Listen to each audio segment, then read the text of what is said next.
સમાચાર નવસારીથી પ્રાપ્ત થઈ રહ્યા છે। નવસારીમાં રત્ન કલાકારોએ હોબાળો મચાવ્યો છે। સહજાનંદ કારખાનામાં રત્ન કલાકારોએ મચાવ્યો છે હોબાળો।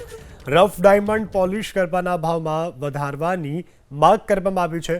કંપનીએ ભાવમાં વધારો ન કરતા રત્ન કલાકારો દ્વારા હોબાળો મચાવવામાં આવ્યો છે।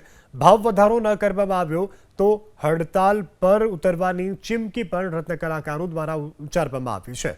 એક તરફ હાલ જે રત્ન કલાકારો છે તે જે પરિસ્થિતિનો સામનો કરી રહ્યા છે, આ વચ્ચે કંપનીએ ભાવ ન વધારતા આંદોલન કરવાની ચીમકી ઉચ્ચારી છે।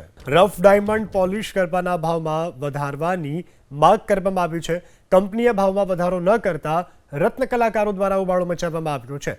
ભાવ વધારો ન કરવામાં આવ્યો તો હડતાલ પર ઉતરવાની ચીમકી પણ રત્ન કલાકારો દ્વારા ઉચ્ચારવામાં આવી છે। એક તરફ હાલ જે રત્ન કલાકારો છે તે જે પરિસ્થિતિનો સામનો કરી રહ્યા છે, આ વચ્ચે કંપનીએ ભાવ ન વધારતા આંદોલન કરવાની ચીમકી ઉચ્ચારી છે।